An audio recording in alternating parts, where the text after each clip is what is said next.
രൂപ കൊടുക്കണ്ടേ? പിന്നീടാകട്ടെ. എന്നാ നടക്കില്ല. നടന്നേ പറ്റൂ. രൂപയില്ലാതെ എന്തിനാ വന്നു? അപ്പൊ ഈ കാര്യങ്ങൾ നടക്കും. ഞാൻ എന്ത് ചെയ്യണം? ഞാൻ പറയുന്നത് പോലെ ചെയ്യണം എന്റെ പങ്കി. ഗോമ ഉണന്നേക്കും. നിങ്ങൾ നാളെ വാ. ഞാൻ നാളെ വരുവേ. വേഗം പോ.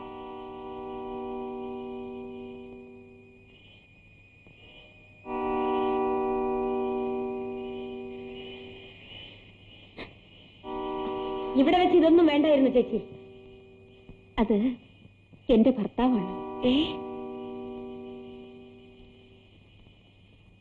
കഴിവില്ലാത്ത ഒരു സാധു മനുഷ്യൻ, ഒരു ഡ്രൈവറാണ്.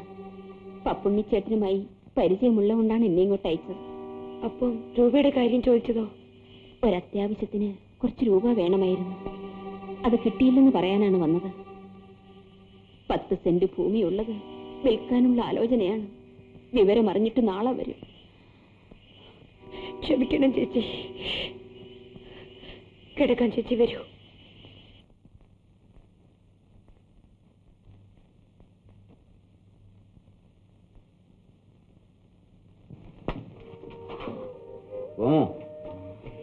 നിന്റെ പുറത്തുകൂടി അല്പം തുണി ഇടുന്നതാണ് നല്ലത്.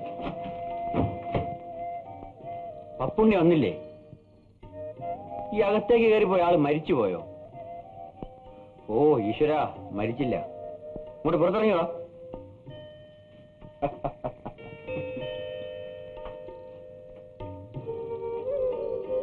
അല്ല, പപ്പുണ്ണി വന്നില്ലേ?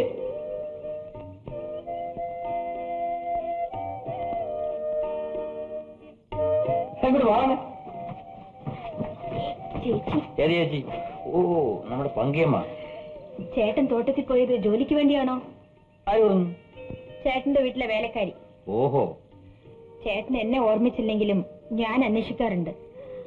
ആരുടെ തോട്ടമാണത്? ഒരു സ്ത്രീയുടെ. ഏത് സ്ത്രീയുടെ? സരസ്വതി മാത്യു. ഇന്നലെ ഞാൻ അവരുടെ മാനേജരായി ഉദ്യോഗം സ്വീകരിച്ചു.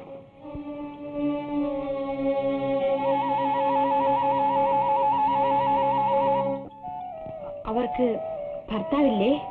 ഇല്ല, കുറച്ചു നാളിന് മുമ്പ് മരിച്ചു. സരസ്വതി മാത്യു എന്ന് പറഞ്ഞാൽ എന്ത് ജാതിയാ? മനുഷ്യജാതി. നീ വാ, നമുക്ക് നടക്കാം.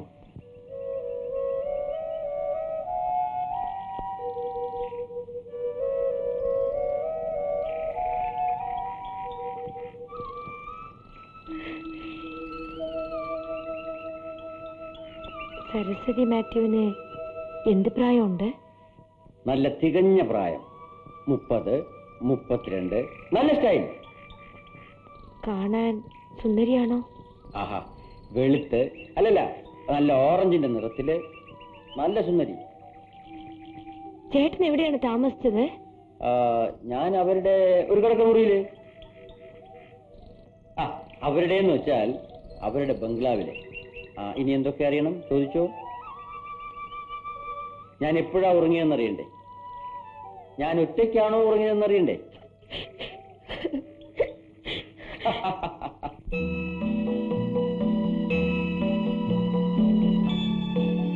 എന്തോ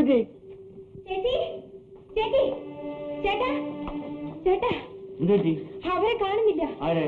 ആ ചേച്ചിയെ കാണുന്നില്ല. അവര് പുറത്തേക്ക് എങ്ങനെ ഇറങ്ങിയായിരിക്കും? അയ്യോ അല്ല, അവരുടെ പെട്ടിയും തുണിയും ഒന്നും കാണുന്നില്ല. അവര് പോയതാണ്. പോയോ? ഞാൻ നോക്കട്ടെ.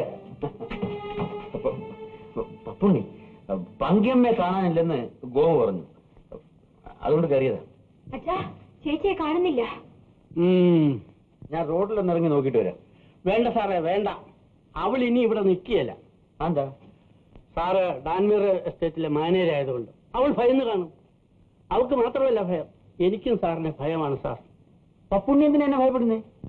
സാർ, ഞാൻ കൊന്നത് സരസ്വതി കൊച്ചമ്മയുടെ ഭർത്താവിനെയാണ്. പപ്പുണ്ണി, നിങ്ങളെ മനുഷ്യനെന്തിനു കൊന്നു? രക്ഷിക്കാൻ വേണ്ടിയാണ് സാറേ മറ്റൊരു കണ്ണീര് പിടിപ്പിക്കേണ്ടതായിട്ട് വന്നത്.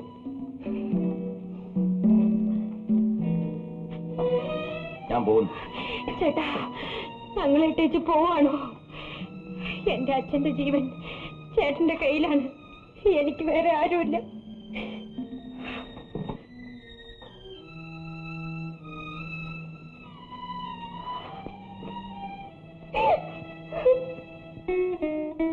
നമുക്ക് പ്രിയങ്കരനായ മാത്യു നമ്മെ വിട്ടുപിരിഞ്ഞു പോയി. ആ നല്ലവന്റെ ആത്മാവ് നിത്യശാന്തി പ്രാപിക്കട്ടെ. മത്തായിച്ച, ഇന്നും നിനക്ക് തരാൻ ഞങ്ങൾ കുടിക്കയില്ല. ഇത് നിനക്കായി കഴിക്കുന്നു.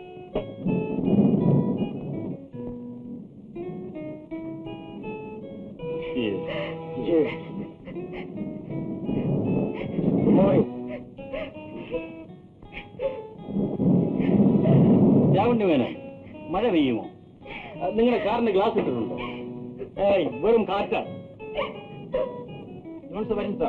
വക്കീലെന്താ ഒന്ന് കഴിക്കാത്ത? എന്താ പ്രീമിയർ? ഞാൻ കഴിച്ചോളാം. പക്ഷേ ചിക്കൻ എങ്ങനെയുണ്ട്? Very good. പയലെ കുക്കായി കിട്ടിയതിന് ശേഷമാണ് ഞാനിവിടെ സുഖമായ ആഹാരം കഴിക്കുന്നത്. സാറതൊക്കെ ചുമ്മാ.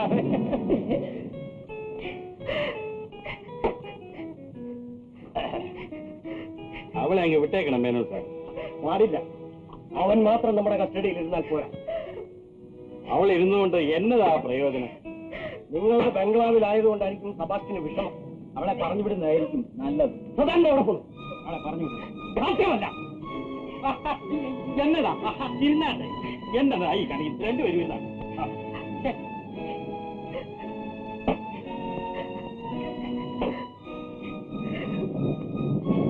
മേനൻ എവിടെ പോകുന്നു? ഇങ്ങോട്ട് ഇരിക്കുമെന്ന് തീർന്നു.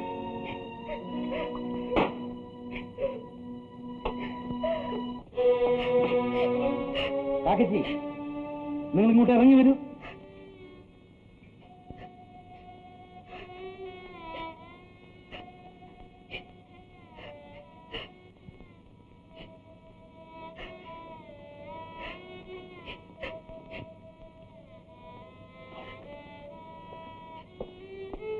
മിസ്റ്റർ രാമണി മേനോൻ, ഇങ്ങോട്ടൊന്ന് വരൂ.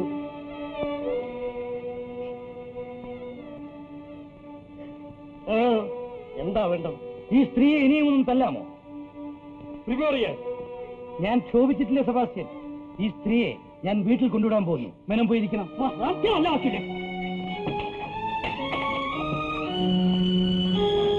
വക്കീൽ സാറേ, മത്തായിച്ചൻ പോയതോടെ നമ്മുടെ സ്നേഹബന്ധവും കുറയുകയാണ്. വൈലി, ഈ സ്ത്രീയെ കൊണ്ടുപോയി എന്റെ കാറിൽ കയറ്റു. എന്റെ പൊന്നു സാറേ, എന്റെ കെട്ടിയോനെ കൂടെ വിടണേ. അങ്ങർക്കൊന്നും അറിയത്തില്ല. ഇനിയും അങ്ങാരെ ദേഹത്തൊന്നും ഏൽപ്പിക്കല്ലേ. ശരി, നീ പോയി കാറിൽ കയറി. ശരി, വിഷമിക്കില്ല സെബാസ്റ്റ്യൻ. ഞാൻ നിയമം പഠിച്ചുപോയി. എത്ര വലിയവനായാലും നിയമം കയ്യിലെടുക്കരുത്. മിസ്റ്റർ മാത്യുവിന്റെ മരണത്തെപ്പറ്റി കാക്കച്ചിക്കും മുത്തപ്പനും അറിയാമെങ്കിൽ പോലീസുകാർ തെളിയിക്കട്ടെ. ഞാൻ നിങ്ങളുടെ ലീഗൽ അഡ്വൈസർ സ്ഥാനം ഉപേക്ഷിക്കും. ഒക്കെയില്ല. നിങ്ങൾ ബഹളം കൂട്ടരുത്. മിസ്റ്റർ പ്രിഗോറിയൻ, നിങ്ങൾ കുറെ കൂടി ശാന്തത പാലിക്കണം. മുത്തപ്പനെ ഞാൻ വീട്ടിൽ വിട്ടുകൊള്ളാം. നിങ്ങൾ ആ സ്ത്രീ കൊണ്ടുവിടും. ശരി, ഞാൻ കാരണം ബഹളം വേണ്ട. ഇനി മേലാൽ അവനെ ഉപദ്രവിക്കരുത്.